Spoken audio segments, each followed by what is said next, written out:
Hey, what's going on, everybody? It's episode number 229 of the Audible Farm podcast, and this episode is brought to you by the Fort Dodge Fine Arts Association. Go to fdfineartsassociation.org, find out more about them. They're a great organization. They support music, arts, anything you can imagine that is arts related. They're there to support every single one of the artists. Everything in the Fort Dodge area, a little bit of the surrounding areas, they got some stuff going on. Check out their website. They got a community calendar where they have all sorts of events up there. And yeah, they're amazing. fdfineartsassociation.org. Check it out. This episode, I'm sitting down with Evan Pratt. Evan is such a fun guy to sit down with.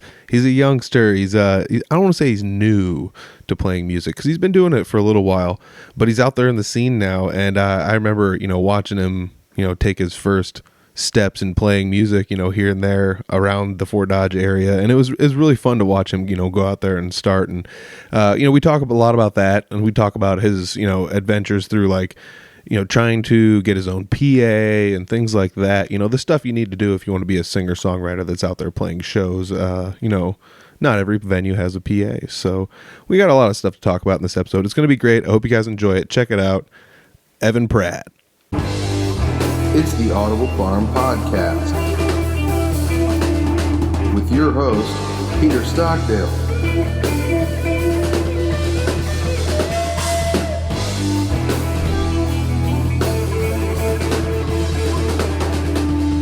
Evan Pratt's here today, everybody. Evan Pratt on the podcast. It's great to have you here. Yeah, I'm super excited to be here. Yeah, you were one of the people when I didn't. You started playing. The podcast was basically. It was like right at the end. Yeah, there were like 2 or 3 episodes as we were starting to dip our toes in, and I had just about heard of it, and I knew of the Barnum Jam, and then I finally made it there, and after going for 2 or 3 times, that's once I made acquaintances with people, and it was done by then. Yeah, oh man, that's crazy. Oh, at least the podcast was there, so there was some foundation if you wanted to learn anything about somebody. It was all there. But, yeah, it was super cool. Yeah, that's pretty wild. I remember that was something when Scott Kirkhart had started the Bring Back Audible Farm #Bring Back Audible Farm. That was something that you were just there's a bunch of us newcomers that never got a shot at it. yeah shout out Love Bomb and stuff. They need to be on here. They're great. The punk rock band from Fort Dodge Senior High and stuff. That's where I'm from. If we wanted to start, it's a little all over the place already, but yeah, well, but I'm from Fort Dodge, Iowa and stuff, which is not too far from here. And yeah. Went to senior high and stuff, just graduated last year, and Trice and Jones and Sam, they're all in Love Bomb, and they're still at senior high. They're nice. Actively in high school and playing even more shows than me at this point. Yeah. They're rocking out, playing punk rock shows, and they're awesome. So you graduate already then? Yeah, I graduated this past year. Nice. Yeah. Oh yeah, very nice. So are we looking at full-time musician here? What are we going? No. Well, yeah, I would love to be able to do that. I decided that I was going to go to Iowa Central for a year and just sort of at least figure out if I liked college and whatnot. I've never been a huge school guy, but yeah, I don't know. I figured I might as well at least try it and stuff with scholarships and whatnot. And yeah. If you can get a couple scholarships and just go to college and just do it, and it's you might find something that you like. You never know. Yeah, I've been involved with the theater and the choir program and stuff out there so far, and that's been super fun. I was in the fall play and whatnot, and great time there. And I've made some really good connections. I think one of the guys that I met out there might be bringing some percussion stuff for another shout out that I might be starting up, not might be. I was talking with Greg, the new owner of River Hops today, and we're going to be starting up a new jam at least once a month. We're going to start with once a month and see if the demand's there. Maybe we might bump it up or something, but yeah, we're going to start doing a jam once a month on Tuesday at River Hops, and the first one's going to be December 10th. Nice. That'll be fun. I think we're going to shoot for 7:30 or so. Yeah. We just started getting the graphics worked up today, so those will be floating on social media probably cool. About the time that this comes out. Cool. So. Yeah. Okay, so we got a lot of process. You basically, a lot there, you were we're kind of all over the place. Let me tell my whole story in 3 minutes. Yeah. Okay, so the podcast is over, everybody. Thank you. Good deal. That was awesome. No, I'm just kidding. So, you're talking high school. Did you play like instruments in school growing up, or like I think you mentioned before the podcast you played some piano. Yeah, so I got taught piano by your aunt. And that was fun back in early middle school and stuff. And then I got really involved with sports and stuff, and that sort of fell out of favor as far as time and stuff went. But I got into guitar right around when COVID started, right before that. I got a guitar from my uncle and stuff, and like I wanted to start, but there's always that barrier that you got to break through, and took me probably about a year to just finally be like, oh, when I practice a lot, I do get better. Like I totally didn't even really, like it's a duh moment, but once you see the results, it feels good. Yeah. I mean, like starting out, it's so hard to like, because I was trying to think to myself, like, how can I recreate learning the guitar just so I have the frame of reference, like backing it. The only thing I can think of is just learning left-handed. Yeah. You know, but even then it's like, well, I have all this knowledge from playing right-handed that I can just translate. So when I get the mechanics down, it's just, now it's just a parlor trick. I can do it, you know, I can go Vino style if I want to or whatever. But yeah, I don't know. Like when you first start out, it's the hardest thing ever. It's like, what, you know, where do I start? What do I do? What's the first song I should learn? Do I learn a chord? Do I learn power chords? Do I just learn single notes? Do I play the SpongeBob theme song? What do I do? You know? And, I mean, there's really no rules, honestly, but it's kind of tough when you sit and think about like, I mean, so you have the Love Bomb guys, they're like a little bit younger than you. Yep, they're a little bit younger. So like, was there anyone in your class that was also playing guitar, or like anybody that you leaned on? Did you have like a buddy that you were like, you and me, let's learn how to play guitar? Because I think that's the easy way. But but if you don't have that, would be the easy way.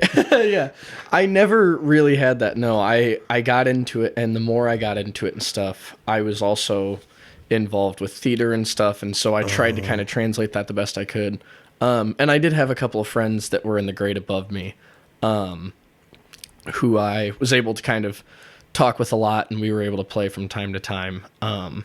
And that was actually how I had started. Like my first few shows were with Michael Campbell, who was in the grade above me, and Brady O'Brien, who had graduated a few years before us from St. Ed's. And that was super fun. We never really had like a name or whatever. Facebook might tell you otherwise, but we never had a name.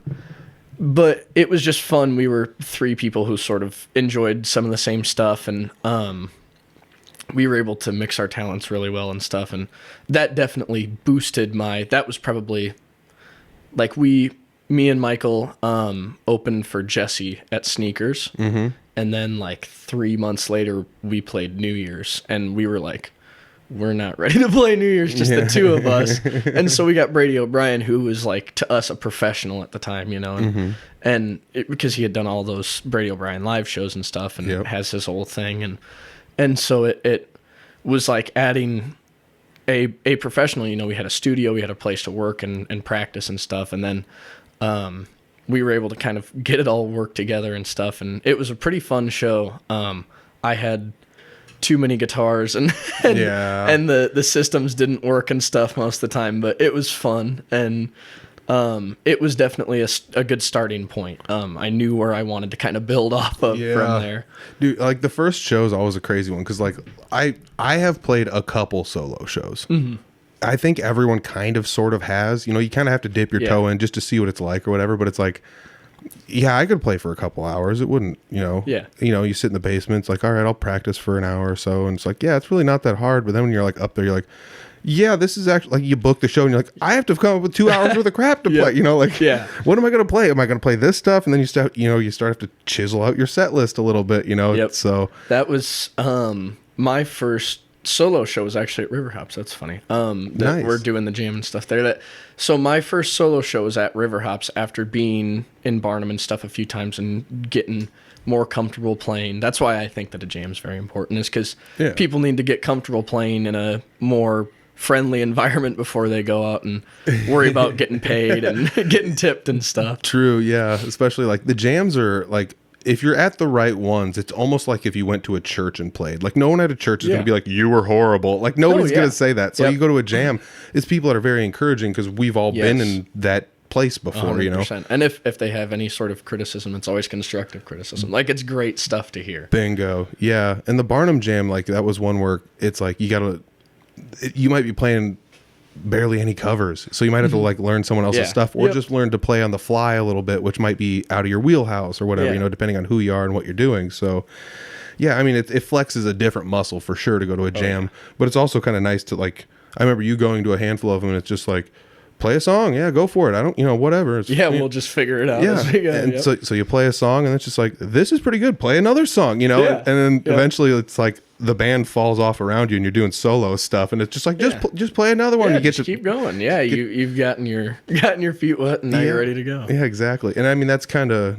I love the jams there too, because those were a big place where people like venue owners or like bar owners or people that would like book shows would like show up to those and just randomly book people out of it. So Yes, that's how I met like Ed from Rails and stuff Yep. like that. So yeah, we've made a lot of great contacts through Barnum. We definitely missed that. yeah, I actually went down and played a show at Rails this last weekend. It's always fun there, you know. Oh yeah, Rails, great time. Yeah, good food too. So get there and Oh, yeah. don't wait till the kitchen's closed to want to order food. That's what I did. I was like, I waited till our first break. I was like, hey, can I order some food for like afterwards? You just like leave it on the warmer or whatever. And they were just like, oh, we just shut everything off like a half an hour ago. And I'm like, We oh. already shut. But that's my fault for like asking like, at I'm like sorry, 10:30. guys. You know, like Yep. what are you doing? Yeah. Who orders food at 10:30? Like, Yeah. But yeah, so it's fun to go to the jams. It's always those kind of things, you know. And it's great to have somebody like you said, like kind of Brady was like one of those people where you're like, oh, I kind of, you know, look up to this Yes. guy or whatever, Yeah. and he's gonna help get me to another confidence building thing. You know, it's somebody that's kind of looking out for you, and I don't know, it's nice to have that because not everybody has that. I wonder how many people were like in your shoes and nobody kind of took them by the hand and was like, we can do this, and they're just like, all right, I'll put the guitar in the closet. Yeah, that's why I've always tried to get people more into it and stuff. And like I tried before Love Bomb was Love Bomb. I tried getting Trice and one of his friends to maybe open for me in Bootleggers or something like that. And that didn't work out. But then I was able to get like Sawyer Springer out to sing with me and stuff. And that was a really good time. And he sang with me for like an hour or whatever. And that was a great turnout and stuff. That was a great show. Yeah, I remember you doing a couple shows, maybe at Sneakers like that. Yep. And so those are always really fun. I like to get as many people involved as I can, and like Sawyer's done a couple shows with like Brant Lawler, who's at senior high right now, and they don't have a ton of equipment or something for like for gigging and stuff. And so I was like, well, yeah, you guys can use my stuff, and same with like Love Bomb and stuff. And so because like Clint was there for me and like you guys were all there for me as like building up my courage and stuff. Like I've tried to kind of play that role in as many different people as possible and stuff too, just to pay it forward as much as I can. Yeah. I mean, it makes sense. I mean, that's kind of why I did this. Like I wouldn't have played music had it not been for, you know, he was on a handful of episodes back. It was Clint Wheelman. He was the first guy I ever had on the podcast, you know, and I grew up playing guitar and he was the guy who played drums with me all the time. And if I ever wanted to work on something, he was like, all right, just come over and, you know, we'll play it and see what happens. And, you know, and then eventually I was just like, hey, I figured out how to do all this stuff on guitar. He's like, maybe we need another guitarist in this band. And then, you know, he kind of just ushered me into the scene, you know, more or less. And that's, you know, it's that weird, like, it's that brother almost kind of feeling or whatever. It's something special to have those people in your life, you know. 100%. Like I was thinking about like if I was to do like a Thanksgiving episode, what would I do? Like who? You know? What would be the guest that you'd bring? I mean, if I want to bring 3 people on, you know, it'd probably be like the 3 people I've played the most music with, and they probably don't know each other very well, and it'd be fun to get them together though. Yeah, get them all together and talk make a word turkey hat or something. I don't know. Yeah. If you want that, That'd call in. Let us know. Yeah. We'll see if the subscriber uptick. Yeah, exactly. I'm all over the analytics, everybody. Yeah. Subscribe on YouTube. Yeah. There. That's the plug. I shouldn't have waited till 15 minutes in. But hey, whatever. So let's hop back into it here. So you start playing some live shows. Where'd you say your first live show was at Sneakers? So, well, my first live show with Brady and Michael was at Sneakers, and we played there and stuff a few times. But then the first time I played solo, like just doing my own thing, was at River Hops. Yeah. And that was a really fun time. I remember like sitting in my science class going over my notebook and stuff. I had my set list like written out in my notebook and stuff. And I was like listening to music and stuff, and we probably had a test later that week or something. I don't know. I didn't really pay much attention in that class, but that's crazy. Oh, I couldn't imagine. Like, that's legit. Like, I'm in high school science class working on a set list for a show I'm playing later. Oh, it was so fun. And you know, since it was the first one, you were just talking about being worried about playing full 2 hours and stuff. I was like, okay, like I did the math. I was like, how many songs do I need? All right, let's add 5 more, because who knows like how many we're gonna have. Yep. And then let's add an extra like 4 just backups. And then I was throwing my own songs in the mix and stuff. And I mean, I had like 36 songs or something on that first one. And I'm like, well, if I don't talk at all, then maybe I can play all these songs in the 2 hours. But once you get comfortable up there, you try and work the crowd a little bit and try and talk to them a little bit, try and get them to tip or something, you know, a little bit. Something, you know, schmooze them just a bit, you know. Oh, man, now, y'all look beautiful tonight, you know. Hey, you all do look beautiful, though, tonight. Oh, yeah.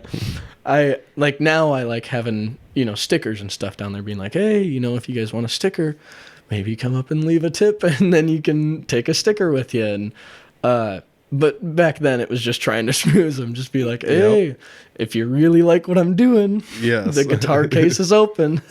I love it. Yeah, I mean, that's another thing. I've gone places and played with people where they're just like, I don't put out a tip jar, and it's like, what? Like, I mean, like you're kind of selling yourself short at that point. I get it sometimes, though. It's just like, I make enough doing it, I don't need to, or something, or they just don't want to, or it's maybe they feel bad doing it. I don't know, but that's like also why some people don't sell merch. I feel bad selling merch because people are going to buy it, and then I'm going to make money on it, and I feel bad. It's like, you're probably not going to make money on it. Yeah. Oh man, you're probably breaking even. Yeah, for sure. So you're playing shows, river hops. You're playing. You kind of like playing your first shows. That's where I'm going with this. Yeah. So like, crafting your first set list is always like kind of crazy. Or like, I remember Jesse and I, Jesse booked a show, Jesse booked a show for opening it up for Josh Turner at the Downtown Country Jam last year. Yeah. And I can't remember, they gave him an hour. So we sat down and timed it all out. And that's basically how we did it. Was like, if you do not talk at all, and we go exactly song to song to song, this was like 56 minutes. Yeah. So that's like, introduce yourself, and then at the end say thank you. Like, so if that's what we do, we have enough here. And, you know, it ended up being 2 or 3 songs too many, of course, you know, because like you said, you want to say, hello, how's everybody doing tonight? You guys look great, you know, whatever. Thank you everybody for letting us come here. You know, Josh, who's ready for Josh Turner? You know, there's all this stuff, you know, and that's another muscle you have to flex. I'm not always the best at it, but I do like sitting on a microphone and talking in front of people. Yeah. Go figure. Yeah. You know? Who'd have thought? One of the best ones I've seen at it is like, seriously, like Dave Schmieder. I don't know if he like had a job as a public speaker for a while, but it's just like, he's so good. He's so good at it. He's just, I don't know, we're going to like take a break or something at a show. And he's just like, turn the mic on for a second, and he'll just be like, hey everybody, we'll be back in about 15 minutes. We got some more music. Who wants more Jesse Wilson? And everyone's just like, wow. It's like, oh, where's Dave been this whole time? Yeah, what? Yeah, working a crowd, it's not always easy. And that's I mean, as the front man, that's your job. And that's kind of why I like playing with like Jesse and Clint. They have the mic. I have one too sometimes, but like, yeah, you know, there were some let them do it. Embarrassingly nights in my basement and stuff that I would have, you know, my setup and stuff, like I'd be playing a show or something. You know, I played like a private show or something right around the time that I played River Hops, and I was trying to kind of get as many different things as I could.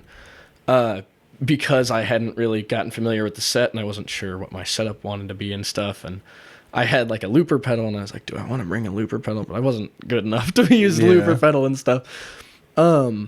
And so, you know, I'd have it all set up in the basement, and I'd just be talking, you know, to the wall or whatever. But, you know, I still had the microphone set up, and I had the sound as good as it could be down there and stuff. So then by the time I got to the show, it was sort of ready. You know, nowadays it's more of a muscle memory. Yeah. Being 2 years in or whatever now that it's gotten to. But yeah, I think that's another thing people don't think about is like, like working a PA is not just like plugging in a guitar amp. It's not the same thing, you know, which I get it. Like it's not terribly hard, but there are some nuances to playing with a guitar amp. You know, basically just in the fact that like a PA, it's like, well, now you have to have, if you're going to have a monitor, it's like an extra thing. If you're going to have two mains or one main, if you have like an analog one or a digital one that needs a tablet, you know, do you just have like a little 4-channel mixer? Are you even going to use a mixer? I've seen people play shows without them, believe it or not. Did you think when you first started playing guitar, you were like, I'm going to have to be like a low-level electrical engineer here, basically? Oh, no, I did not know how much that was going to take. Well, because, you know, I had been to Shiny Top, and like outside of that, I really hadn't seen many people play, and I knew that they just had a house system. And so when we first got booked at Sneakers, I was like, oh, Sneakers has music, because I was just that out of the know of stuff. And I was like, well, what do we plug into? And they were like, well, we bring our own stuff. And I was like, well, what stuff? I was like, what are we bringing? That was why we, like, it was fortunate that we had Jesse or Brady had some stuff. Or, but then, you know, I got very fortunate with, like, Clint gave me some of his old speakers and stuff, and that was really nice. And I still use those. And you know, you mentioned monitors. I've never really, I don't want to mess around with monitors because it just takes too much time. But, you know, I run a bigger setup than most people do now, and with the technology advancing as fast as it does, I mean, like Shiny Top, their old house system is all gone. You know, they've only got the big Bose speaker things now, the towers. And I was super against those when I had first seen them out and about and stuff. And then the first guy that plugged into them, I was like, okay, I get why people like these. These are pretty sweet. Yeah. If you're just running a solo show, like that's just perfect. If you're running more than a solo show, I can see where it might be. But the solo stuff, those just work perfect for me. Yeah, I mean, I used to turn my nose up at those Bose. Like basically what we're talking about is like it's like a little tiny sub with a one tower, like a bunch of mini speakers in a tower, you know, and that's all packed into one unit. They're really convenient actually. Like you said, if you're doing a solo show, it can't be beat. You know, there's most small restaurants, small bars, things like that, perfect. But even like Byron's had those in his setup. Like that was like his set. I mean, he had 2 of them that he would hook together for like a quote unquote bigger show.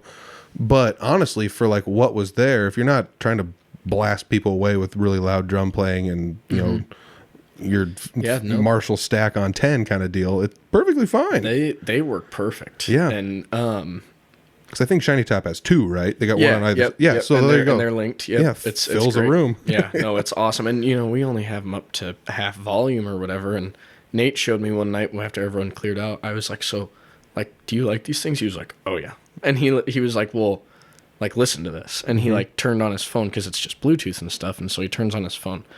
And it's at, like, 75% volume. And I, like, can't even hear him talking from across the room. And I'm like, these are really, really loud. Oh, as a matter of fact, so I run some other podcasts, and we had borrowed those for a live podcast that Talk Fort Dodge did with Audie Crooks at Frontier Days. Okay. And we borrowed their Shiny Top sound system to run it because, you know, we didn't have one on hand. So, you know, whatever, bring it out there. And it was like outside at Frontier Days, and it was loud enough for everyone to hear. And it's like, these work, you know. Again, you want to turn your nose up at a lot of stuff. I think when you get that first initial impression, I think you're probably have already like gotten past a lot of that. But when I was your age, it was just like Gibson's better than Fender and Marshall's better. You know, you just sit there and you just pick all this stuff, which like I like to rock and that's it or whatever. I ain't using these dumb little tower speakers or what, you know, whatever it is. But then you start to actually use some of the equipment, and you're like, oh yeah, this actually, some of the stuff actually works pretty good. But some of the coolest stuff comes out of some of the cheapest equipment sometimes. So you shouldn't ever shy away from too much, because everyone had to start somewhere. And I mean, like, you're where you're at today because you stepped your way up to it. You know, 100%. There's a lot of old junkier gear still sitting at my house. If anyone wants to buy it, I'll put it on Marketplace or something. I've got electric guitars and little amps and stuff that I don't need, I don't use, they just take up space. But you know, I mean, that's how I got through it and stuff, is just by slowly upgrading it. Yeah, I can confirm I might have a little stuff that just takes up space. You might have a few speakers back there. Yeah, so. that don't get used as much as they used to, I guess. But it's neat to have them. I don't know. I had one point in time was just like, maybe I'm going to do something really cool with these. And then the guy in Des Moines, I think he was at the Valor Ballroom, tried to set the Guinness Book of World Records for playing with the most guitar amps at one time. Did you see that? I did not see that. I think that was like last year or this year.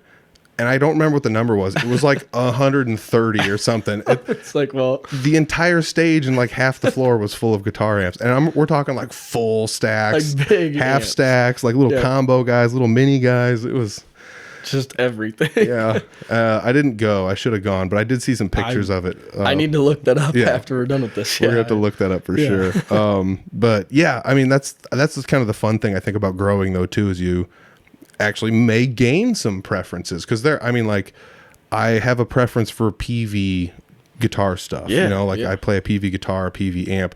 I just prefer it. I don't know why. I think that's why there are Ford guys and Chevy guys, and that's why when I was a kid growing up online, it was just like I believed all the Gibson guys that said Gibson's the best and Fender sucks. And then, you know, the older I get, it's like, well, Fender's really not that bad actually, you know. And you start to realize your tastes might change. And, did you ever go through any of that? Because I know you have like a preference for like older style of music. Yeah. So I think that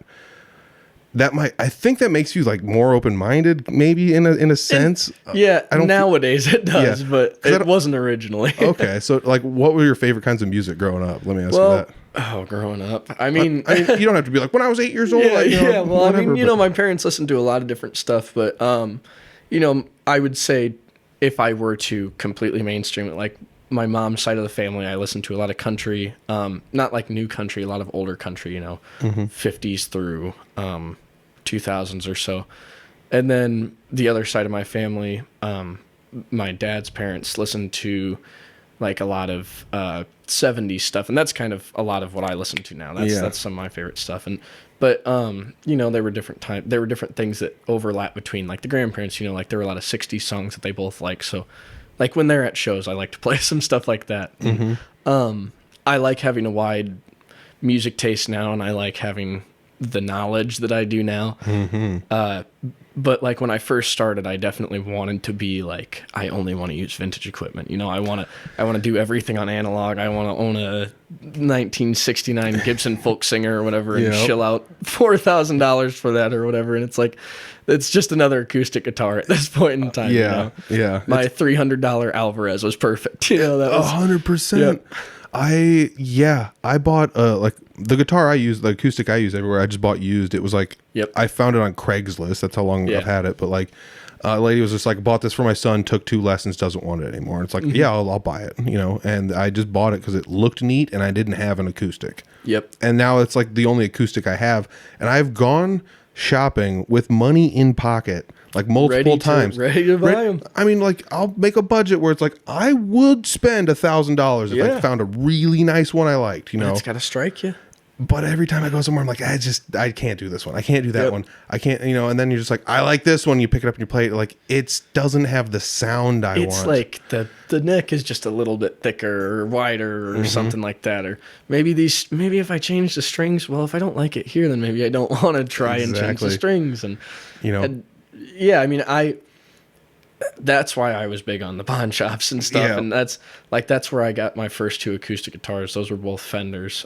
One of them I sold to one of my friends, but the other one, I mean, they were both like $300, $400 Fender guitars back when they were first brand new or whatever. And, you know, the acoustic that I used all the time had like a little dent up in the neck, and like it didn't affect the playing at all.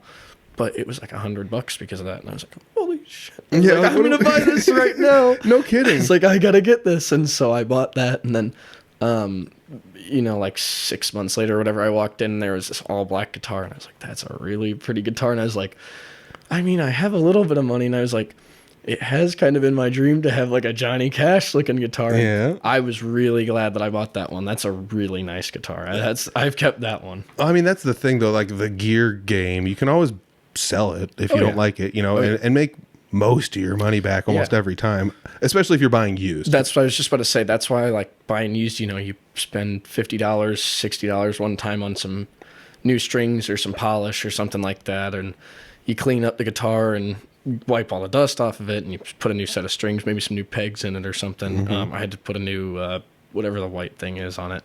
I had to put, you know, like replace a net bridge one time and stuff. And nothing like crazy, but you know, like that's just by being able to do little things like that, it adds a lot of value that was 100%. Not already on the shelf when it was up there. 100%. Yeah. And I mean, maybe people don't know, but like if you just buy like a new car, when you drive it off the lot, it loses half its value. I mean, that used to be the rule of thumb for guitar stuff. If you buy new, if you want to sell it, like even if you're just like, I've had this for a week and I don't like it, like you might get like 75% of your value up. Like maybe. Yeah, the first time that I bought a new guitar was this most recent acoustic, and that's just because I was at Raymond and I was like, all right, $300 for a brand new acoustic. Like, this is a new edition of it. It's got a nice pickup and stuff. It had like a brightness tone and stuff on it, and I was like, these are sweet. I was like, I'm gonna get one. Yeah, of why these. not? I was like, yeah, why not? Like, I'm gonna spend this much on a nice used one anyway. Like, I might as well. Yeah, I still remember like I found one guitar and it was Breed Love, because I mean that was kind of where I like leaned into anyways. But like, so I liked this guitar, and it was the ugliest guitar you've ever seen in your entire life. It was like stained like green and black. It looked like if you were like a long ways away, you're like, that guitar is in the Matrix. It's the Matrix, the green Matrix code guitar. Like, and then you walk up to it, you're like, oh, this thing's ugly. It looks like bad flannel or something, you know. And then I played it, I'm like, this thing sounds amazing. And I remember looking at it, it was like, why is it this cheap? And it had like a finish crack, you know, supposedly in it, but it was like right at the neck joint. And I'm like, I don't know if I like this or not, you know. And then you're like looking around it, and then it had like a giant finish crack like all the way around the like top half of the guitar, and I was like, holy cow. I mean, I get it's a finish crack, but I'm not going to buy, you know, whatever. And I probably should have just bought it, even though it was super ugly though, you know. But like, I mean, the guitar I play now has a finish crack, and I don't care. But I also like, I was the one that put it there. That's when you got to find out what kind of pickups it's got in it, you know. You got to create your own Frankenstrat. That's that's what I tried doing. I've got a Fender Stratocaster at home that I built, and it's not like it's not like a crazy looking, but I kind of wanted to do like a Hendrix style, but then I was like, well, I don't want like the dark fretboard. Like, I want like a lighter colored fretboard. And I found one that I imported from like Taiwan or something like that it said Fender on it. I don't know if it's Fender because I had to drill some holes in it, but probably you not, know, it was pretty cool looking, you know, and I got it all put together and I got it painted and stuff. And I was like, okay, yeah, like this is really sweet. I got like the pickups that came with it. You know, I got like an Amazon body kit or whatever. Just tossed the pickups and stuff and put in, like, I found some like Fender Ventera 50s vintage pickups or whatever, and they were 50% off. And I was like, all right, well, I'll get those. Yeah. And so then I just replaced those. And so I've enjoyed doing that. And I think my love of like repairing guitars and stuff definitely started to bleed into like wanting to build my own and stuff. And that was really fun getting to do that. And hopefully I get to debut that as a solo thing at some point. Oh, nice. That'd be cool. Yeah. Yeah. This guitar I was talking about was acoustic. That was this color. Oh, okay. Acoustic? Dude, that was good. Dude, yeah. I saw you leaning into the electric. I was like, no, this thing was. I totally thought, oh my goodness, that's so much worse. It was horrid. I don't know what someone was thinking with this thing. I should look it up, and I almost should just like note, maybe it wasn't a Breed Love. I'm pretty sure it was. I really gotta see this guitar. We're gonna have to look it up and see if we can find this Frankenstein flannel guitar. Dude, it was disgusting. It was whatever. I don't know. It sounded like it played. It sounded great. I should have just bought it, but like I know I would have just leaned that in the corner and been like, you can't bring this to a Jesse Wilson show. Don't bring that out of the house. Oh my gosh. That's the session guitar. Yes. Oh, 100%. Yeah. Oh, that's funny. So like I like that you do like dinking around with guitars. It was always something like, I was just like, how do you do this? Like, how does somebody do this? I mean, there's only wires on the inside of this. Yep. And the things that are in here aren't complicated. It's not like this is like I'm building a rocket ship or something, you know?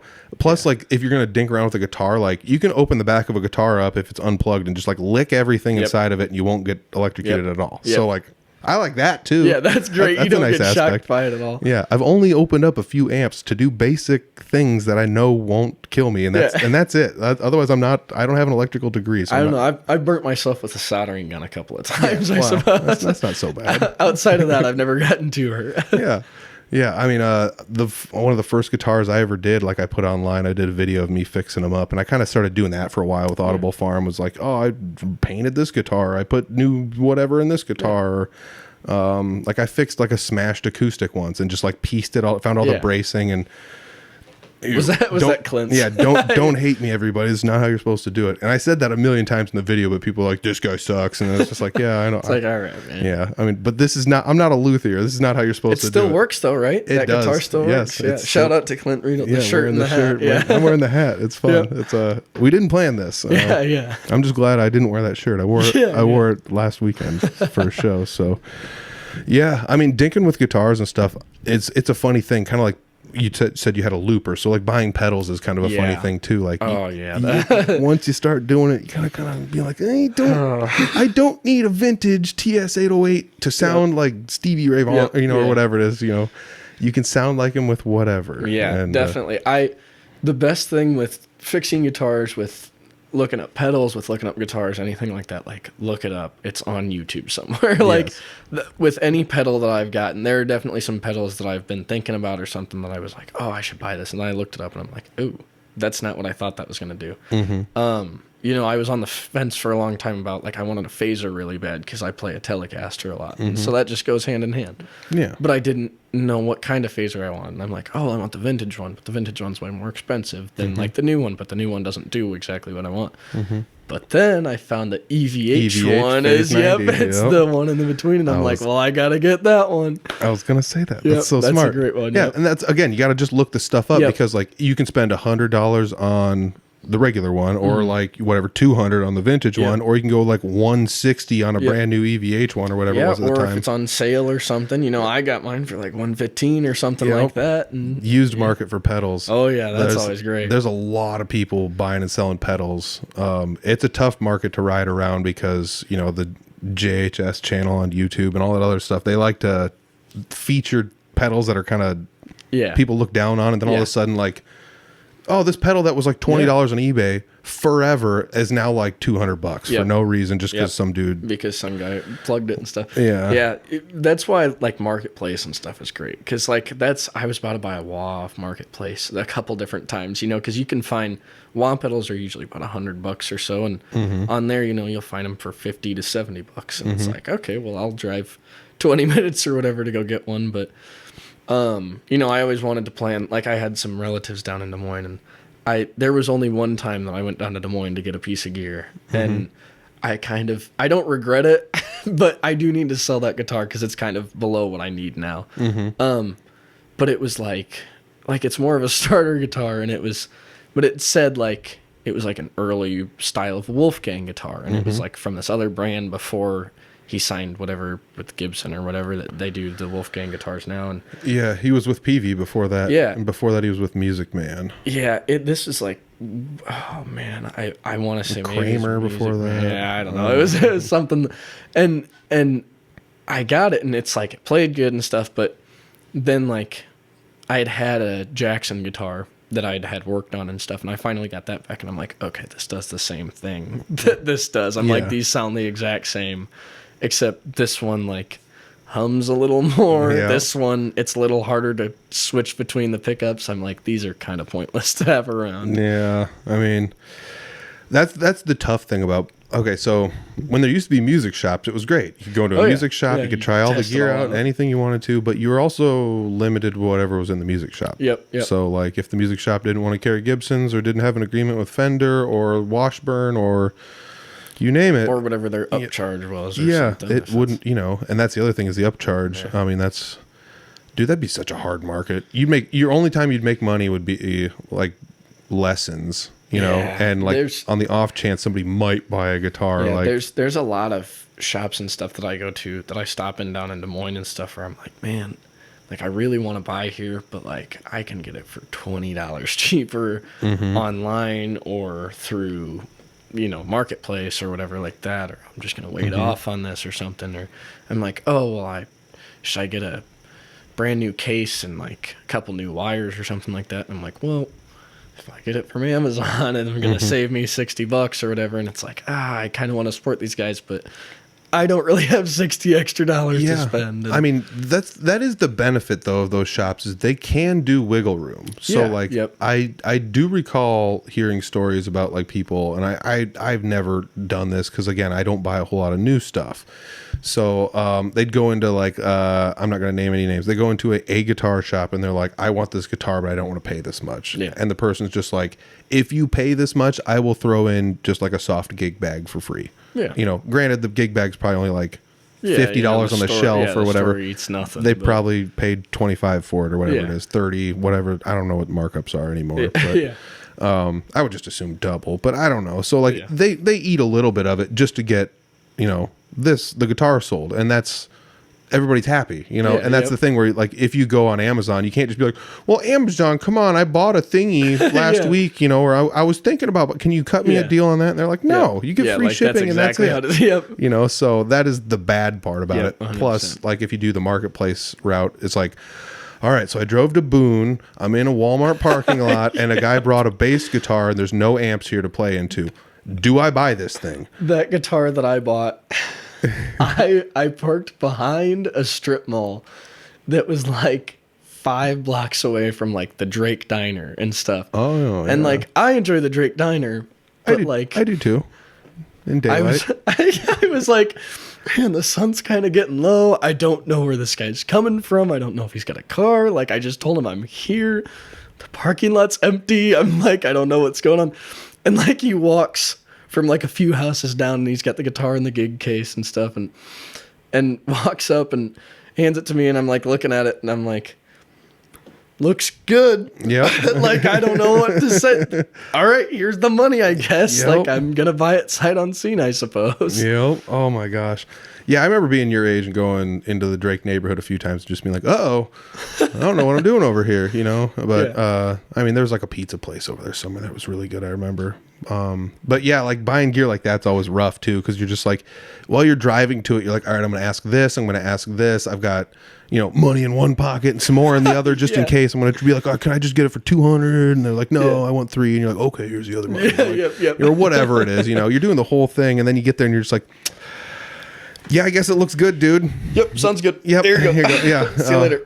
I usually do the whole, you know, just be honest. Like, can you do this, or does it play, or Yep. is there any real problems with it, or like Yeah. whatever, you know? And like, Yeah, I made sure to ask. I was like, you know, like, are you like in a band or anything? You Yeah. know, like, do you play around? And he explained to me, you know, that he had been playing in a band for a little bit, and that he was upgrading his equipment and stuff, and just trying to kind of size down and stuff. And I was like, yeah, I mean, that makes sense. Yeah. And now that I haven't, and I'm in the same position, I'm like, yeah, I get where he was coming Yep. from with that. And yeah, for sure. I mean, but marketplace, man, sometimes there's some scores on there. yeah, The funniest thing is like seeing a deal, and you're just like, oh, I'm getting this. You message the guy or whoever, and you're like, I'm getting this thing. Hey, whatever. And then you're just like, oh crap, this guy lives like 10 miles south of Minneapolis. yeah, You know? that's a long way Yeah, now. it's like, I get that this thing that's $300 is only 70, but now I have to spend 6 hours Yep.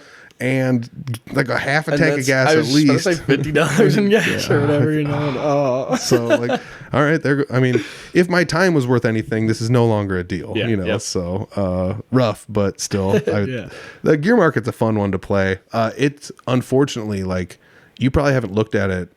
I don't know if you ever like heard any stories like pre-COVID, the gear market was like everything was at least half as much as it is now. Because I mean, like you ran into Don't this. tell me. Don't tell me that. I mean, the good stuff was like luxury, and everything else was basically like meh.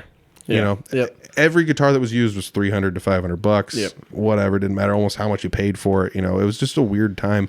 But then, like, I think COVID hit, and everyone's just like, "Yeah, my busted up old jalopy with 320,000 miles. That's a $4,000 car out there." And it's like, everyone thought it was more expensive than it actually was. yeah, I went through and actually like looked that up. I remember, not that this is like the news hour with Jim Lehrer or anything, but like there's some economic principle based on like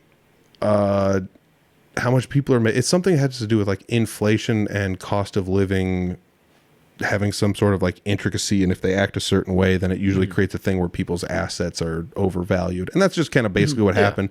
And it's all starting to kind of come down a little bit now, and it's I don't know. One can hope.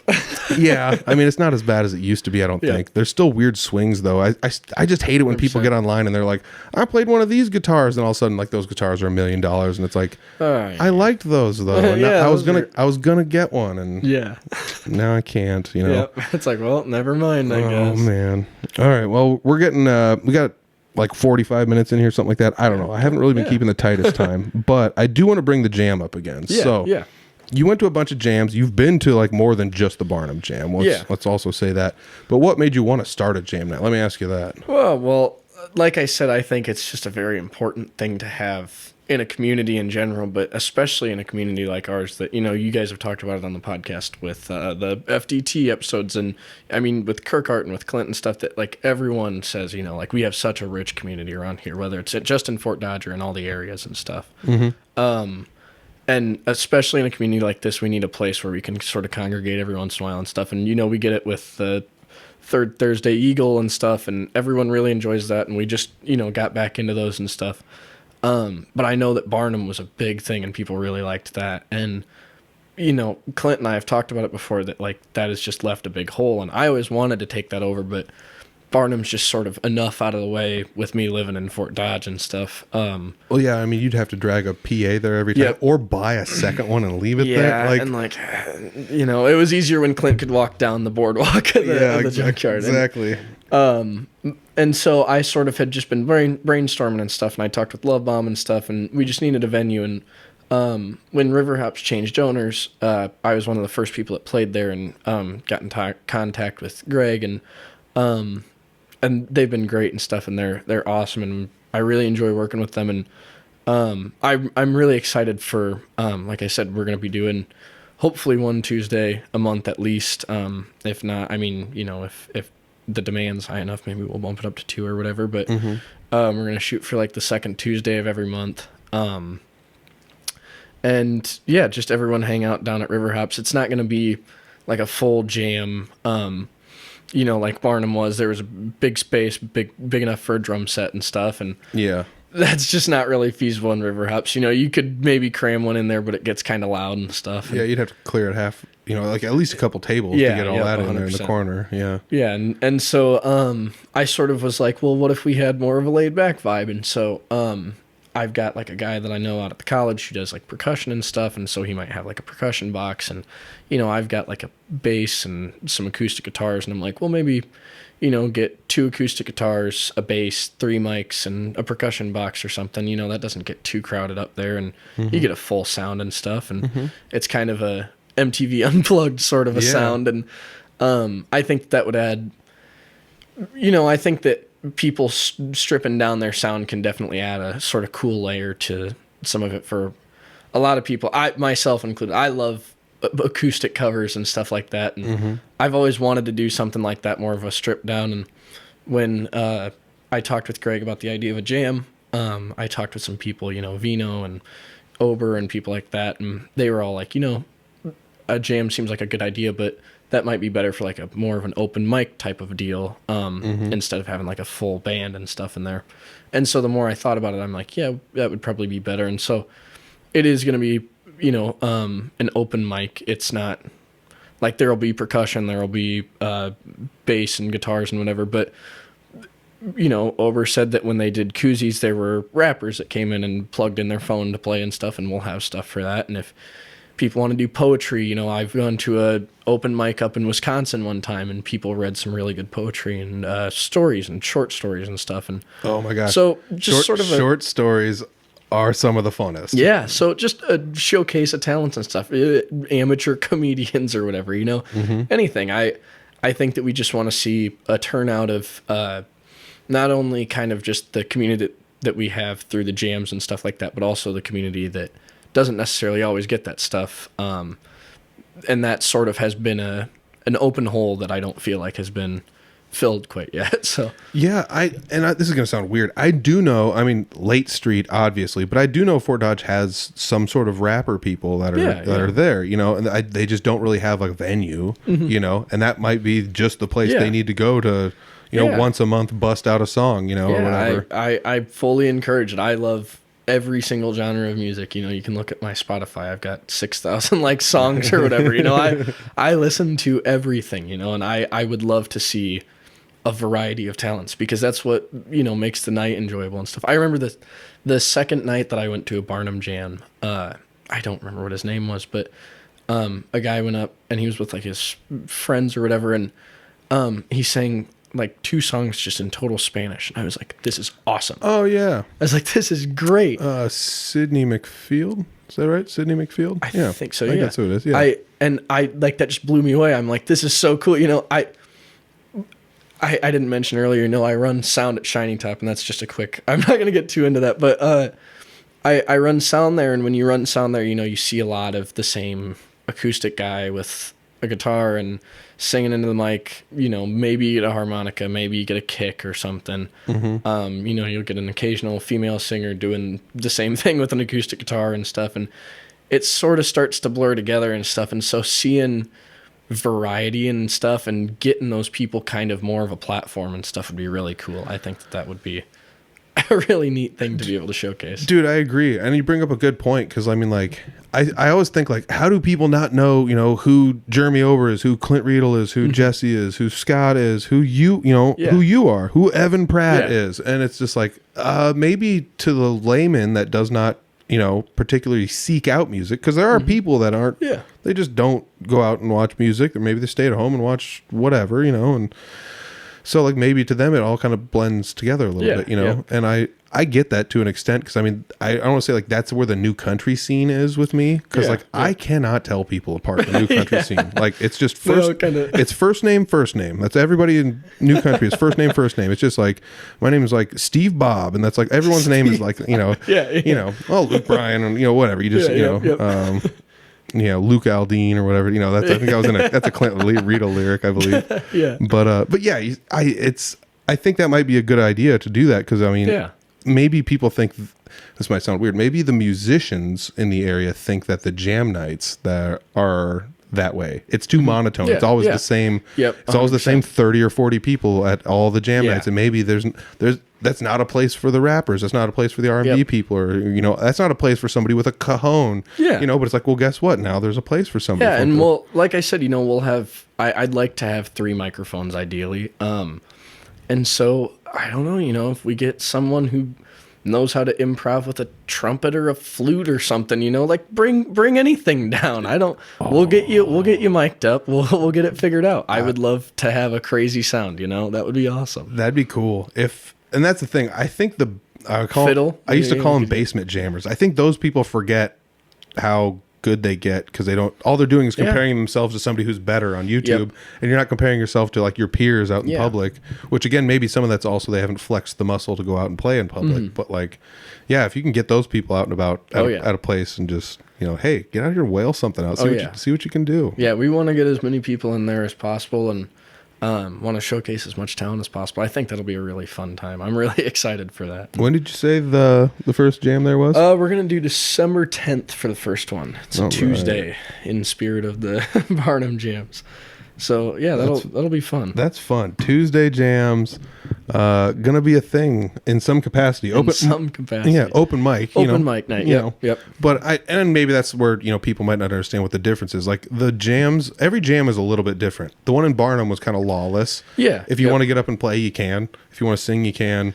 Yeah, and if you want to do it solo, you go for it. If you want everybody to play with you, go for it. If you don't want to play, just put your instrument down and walk away. Yep. We'll establish, you know, it's going to probably be bumpy or whatever the first couple of times, but we'll establish some kind of a system or whatever, you know. Like I said, I went to one up in Wisconsin, and there was like a sign-up list for that. Yep, that's very. I don't love that, but, you know, I understand the purpose of it. And, and so maybe it becomes a sign-up list, but then I don't want to, if we have a sign-up list, I don't want to discourage other people from going up and, you know, singing harmony or playing the bass or something like that with someone, you know, so. Because, I mean, that is also a fun trick you see when somebody's, like, playing a song, and then all of a sudden somebody just sneaks up, and they're like, in the second verse, in comes the bass, and you're like, what is this? That was my favorite part of the jams. I'd be playing up there, and all of a sudden the drums would kick in behind me, and I'd be like, whoa, I have not played with drums in a while. Oh, that's fun. Have you ever, like, done a full band setting, or have you ever thought about doing a full band? Because you've done some, like, duo and trio type shows. Like I said, I've tried to team up with as many people as possible. Love Bomb and I did a couple shows over the summer. We played out at the fairgrounds, and that was messy just because we didn't really know what all we needed to bring and stuff. And and I enjoy playing with Love Bomb, but we have totally different styles and stuff, and so we need to like really hash out a set list if we wanted to make like a bootlegger show or something like that. But there was a time, so like I worked out at Harlan Rogers, the ballpark, over state softball, and I was just totally dead by the end of that week. I had 100 hours or whatever, and I had bootleggers booked for that Friday, and I'm like, I can't play this show. I was like, there's no way that I'm going to be able to play a 4-hour bootlegger show. And so I was like, hey, Love Bomb. I was like, how about I open for you guys? And so I played for an hour. And, I had my system hooked up and stuff and just got them hooked up and set up. And then we played 2 or 3 songs together or whatever in between, as a transition and whatever. And then I got my stuff packed up and got out of there and stuff. And nice. Yeah, it's really fun. Like, I really enjoy working with them just because I don't really have a whole lot of other bands to work with and stuff. And but I mean, I'm open to any opportunities. I'm trying my hardest working on lead guitar, and I've dabbled in bass, and I've got a mandolin and stuff. So anyone who wants anything for shows, I'll play anything. Yeah. I like. Have you ever thought about like? I mean, there's not a lot of drummers, but like finding a drummer and being like, hey, we're doing duo shows. I'm bringing a drummer with me every time. Or like, have you ever like thought about just like, cause Clint's got a standard, 4 or 5 people. He's kind of switched them up here and there throughout time. And Jesse's the same way. He's got the people he likes to play shows with, or he's used to playing shows with, and everybody's kind of got those with a few rotatable pieces, Have you ever thought about making your own? I have tried. I have tried. Yeah. It's, it's harder, with everyone being involved in so many different things, especially in high school and stuff. I'm hoping maybe it's going to get easier now. I've got some friends now who are like-minded and maybe willing to invest some time and effort and money into it and stuff. And it's, I've had some friends who've invested, like I had a friend who bought a drum set and stuff, and then the time was just never there for any of us to play because the guy who was supposed to play bass, like, we just could never find time because he was working all the time. And so, it's just a lot of things that we make big plans and we dream big as we're driving around and stuff and hanging out, and then once the plans come to fruition, everyone's kind of like, oh, well, I've actually got this going on today. Yeah, and I'm like, life happens. Yeah. Yep, and I get that, but I'm ready to take it serious and full time and whatever. And so, like I said, I want to take anything I can get as far as if that means I gotta really work on my lead stuff and just play lead for someone, I'm more than willing to do that. I'll sing backup harmonies and whatever for them, and I want to take as many opportunities as I can and stuff. So yeah, honestly, like an average lead player that's a good backup singer would go further than a good lead player who doesn't sing backup. I would imagine. And I would imagine. I mean, I only sing out of necessity with Jesse because like it just sounds better with 2 people singing, and I'm not good at singing harmonies, so I usually just double his vocals at least half the time. But it's funny because like we're in a band where it's like I know at least 2 other people in this band can sing. Yeah. And why don't they have microphones? Why do we not have them? Yep. But maybe that's a conversation for another time. That's what I've said to Love Bomb before. They've got, all 3 of them have been or are in choir and stuff and know how to sing and stuff, and they've worked on harmonies before, and I've heard them do it and stuff, and I'm like, why don't you guys mic up all of you and like really nail out these harmonies? I'm like, that would go a long way for people. Yes. And they're like, yeah, we want to. It's just a matter of getting it done and stuff, and a lot of times, it doesn't necessarily work out and whatever, and the gear doesn't work or something, and the microphone isn't long enough to reach over the drum set or whatever. And, yeah. And so it becomes a mess after that, Yeah, I mean, you can ask. I would just say if you want to ask anybody, ask Chris Carr Band or Salty View. Like those are probably 2 of the best harmony singing bands that are were around at any given time in the last 5-10 years around here. So like. It takes time to nail those harmonies. You gotta sit down and nail them out. Yeah, it's almost like you have to sit down and work on your instrument, and then think about where you're going to hit the harmony, and then sit down with the 4 of you or however many's going to sing around a piano and do it. It's not always easy. Yeah, back in the first few shows and whatever that I played with Michael Campbell and Brady, Michael would sing lead and Brady would play piano and I'd play acoustic rhythm and stuff, and I really had to try and nail out my harmonies and stuff, so I'd be listening to the songs in the car and stuff and being like, okay, that's what I gotta sing, and I'm like singing along, and then we get to the rehearsal and he's like, all right, can we go down a couple steps with this? And I'm like, no, no, we cannot. No, we I don't can't. know what my harmony is. Yeah, I can't do it on the fly. Yeah, no, don't do that. It's funny. It's like, I'm sure if you just worked on it like anything else, we'd all be good at it. Like I can do that with a guitar. Yeah. I mean, because I've done it, but like the only reason I can also do that is because I played so many jam nights with Clint where he's like, I'm going to move the capo over here, and it's just like, oh, okay, I guess so, Yeah. and you have to do the capo math is, the capo math. Dave Schmieder, that's one of his terms. I got to give him credit where credit's due. If everybody hasn't listened to that Dave Schmieder episode, that's a good one. Gotta go out and listen to them all. Listen to every single one of them. Yes, exactly. Oh man, so we've got the jam coming up December 10th. Yeah. If nothing else, check River Hop's Facebook. Yep.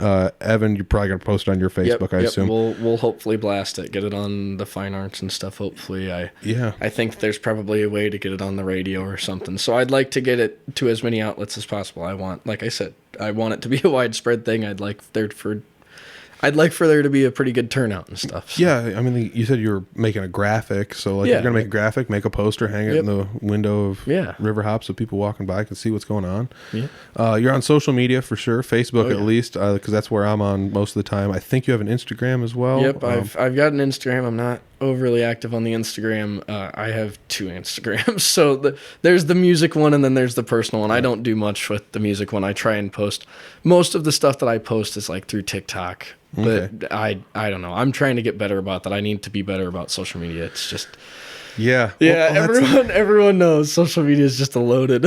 Yeah, it's I mean, being that's what like half my job is now, literally.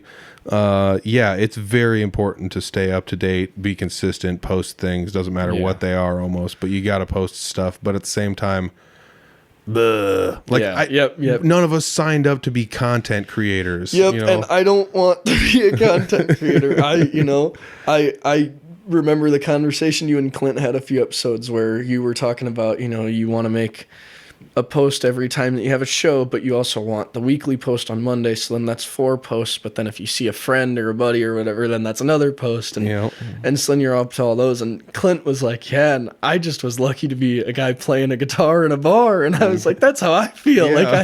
This whole thing is just fun enough. Now I gotta go and be like an influencer too. And, I mean, the other bad part about that is like, okay, so you make the Monday post that says this is where I'm going to be all week long, so if you want to find me, this is where you find me. But then when it gets to be Friday night, you've made 7 other posts and shared 3 things, and then it's just like, where's that Monday post? Because I want to see where he's at Saturday. Then it's totally drowned out. Yeah, it's such a necessary evil, unfortunately. Gotta post everything 100 times, I guess. Just gotta really hammer it out. Well, you're not gonna have to search for any of the social media links. I'm gonna put them in the description for you. Yep. So if you guys want to follow Evan, definitely do follow Evan. Scroll down, click any of the links, click all of them. Just start clicking stuff and click and subscribe and like. Create accounts with your work emails. Do the same thing. Boost those numbers. Every single account. Yes. Do you have any original songs out that you've like recorded? Yeah, because I know you've done original songs. I have written a ton of original songs. I'm probably up to 25, 30 original songs that I've written. And the hit or miss for some of them, but I feel confident about 15 or so. I'd say there's a good album in there probably, and I would love to make a full album, but that's just the funding isn't really there, and but I do have some demos out that I recorded. Let's see, this was 2 years ago that this ended and I started, and then 6 months in or whatever, I recorded some demos at the Juniors Motel over in Otho. And that's awesome. That place is so cool. Oh, yeah. That's like where Slipknot recorded their first album and stuff. And I recorded 1 podcast out there. Oh yeah, it's so cool. The whole place is just so neat, and I'd love to get back there. I'd love to cut some stuff there again. And I want to be making some singles and dropping stuff, but like I said, funding and time and stuff is just sort of an issue. So I do have some demos, but they're old. They're like a year and a half old, and hopefully maybe soon there will be some new stuff. But. All right. Did you ever put those demos like on Spotify or anything? As far as I know, they're still up. Right. I don't think I've paid. Don't let DistroKid know, but I don't think I've paid in a while. But I do need to update my subscriptions and stuff to the overarching social media people that I owe my all my music to now and whatever. Yeah. But to distribute my music to every platform. But I am technically on every platform, like Spotify, Apple Music, YouTube, all that stuff. Yeah, Tidal. Everyone's using Tidal now. I've been hearing.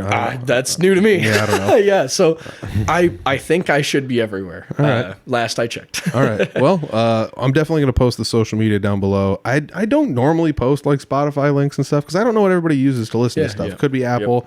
But what if I don't post them both? I don't want somebody yelling at me or whatever. I shouldn't be far if you look up Evan Pratt or Evan Pratt music. Yeah, though, Evan Pratt, 2 T's. Yep, 2 T's. Yes. T. Yeah, 2 T's in Pratt, 0 T's in Evan for anybody out there that's really not good at spelling. This has been really fun. Like I said, this has been something where like I met you basically like not terribly long after I ended the podcast previously. So it's been, I've known you for like maybe a year and a half, almost 2 years now. Yeah. It's fun to see you go from, as everyone was, that shaking tree on a leaf, very much just starting out. At Barnum. I think that I've seen so many people do that where it's just like, oh, this person just starting out. It's like, oh, better than I thought they were gonna be. This is awesome. This is cool. And you're coming back next week, and it's a great place to shake the nerves out. That's always such an encouraging thing too. I remember going up there, and the first night I was up there, I was wearing my all denim and a turtleneck and whatever, and I get up there with my acoustic guitar that didn't have a plug in and whatever, and Clint's like, well, just use this guitar, and I'm like, oh, okay, thanks, and I start singing and stuff, and I didn't have like a phone holder, and so I like set up like a music stand by me and stuff, and it was just a whole mess, but I played and I was like, well, I guess that was a little bit better than the last time I tried to sing solo. And then I got done and everyone's like, that was awesome. Like, you going to be back next time? And time after time after time after, it was just awesome. And just watching everyone else grow around me and stuff was super cool too. Yeah, it's fun. I love when singer-songwriters get up there. I'm just like, well, better than me. All right, get up there, keep doing it. Like, keep rocking. Yeah. Oh my gosh. Yeah, I miss Barnum. I miss it a lot because that place was like, I mean, you probably don't even know the reference of Cheers. I know. Yeah, I know Cheers. Okay. Well, I don't know if I feel like 1,000 years old next to you. But yeah, I mean, like, I feel like if you just walked in there, everyone would just be like, Evan! They all just knew you. Everyone turned and was just like, I love that. That actually did happen one night, not on a jam night, that I stopped in there to pee, and I was like coming home from Manson. And I had stopped in because I was like, man, I can't wait. And there's no convenience stores or anything. Mm-hmm. And I walk in and Ashton was working. And Ashton and a couple of people at the bar, they were like, Evan, what are you doing here? And I'm like, how's it going, guys? Just need to pee. Oh, I love it. Yeah, I've done that once or twice before where it's like, I'm just going to go eat at the junkyard tonight for no reason. Just for literally no reason because I just want a greasy burger. Let's do this. You swing in there. It's like, what are you doing? Yep. Oh, yeah. Everyone at the junkyard knows everyone. Everyone loves it around there. It's oh, that's the networking beauty. That's the beauty of like all this, like playing music. Like, I mean, I don't know, it's work. We talked about how it's work and everything. We have to put the time in to get good in it and whatever. But like, the highs are high. Yeah, we're just out there being everybody's buddy. We're providing the party. It's so fun. Got to bring the good times. Yeah. So once again, I'm sorry. I could probably just keep talking to you forever. Yeah, we could keep rolling on. But 3-hour-long podcast. Eat your heart out, Rogan. So let's end this, baby. I can always bring you back on if you want to talk about more stuff. Sure. We can talk about the jam, how it's going. Maybe you'll have some stuff recorded, some new stuff because you do have stuff out there. So check out those demos, everybody, and click all those links down below. All right, Evan, thanks. All right, there it is, Evan Pratt. That was a good episode. I mean, I feel like I could have sat down and talked to him forever. I don't know. We just, if you listen back, it's like we got close to ending it, and then just more topics and more topics and more topics, which is crazy because I edited a handful of things out of there, anyways. So it's pretty wild. So Evan Pratt's such a fun guy to sit down and talk with. It's good to know that he's out there in the community, kind of giving back to the people that look up to him the way he looked up to some people and they kind of gave back to him. So it's a very noble cause. I do also want to say that world record, if you guys aren't watching on YouTube, there was a link to that world record of the guy playing guitars. How many did he play? I can't remember what it was. I said it was like a zillion. It was 81. 81 was the correct number. That's how many amps he played at one time. Yeah, like do the math on that. That's insanity. Anyways, yeah, I had the link for that over there. There's a video of it online. Be sure to check it out. There's a couple other little fun little tidbits that popped up in the YouTube video, so make sure to check that out as well if you want to see, some links over to some other things. Otherwise, go to that open mic night. That open mic night's going to be a good one. That is Tuesday, December. Let me look over here at the notes. Tuesday, December 10th, everybody. So be sure to check that one out. That's going to be at River Hops. And, those open mic nights, they're kind of fun. You never know what's going to happen at them. You never know who's going to show up. You never know what kind of songs are going to get sung. It's no different than going to a jam night where there's a bunch of musicians there with instruments and amps and everything else. So, check that out for sure. It's going to be a fun time. I want to say thanks to Evan for joining us on the podcast. I also want to say thanks to the Fort Dodge Fine Arts Association for helping us out with this episode. I appreciate it very much. Make sure you go check out their FDT episode.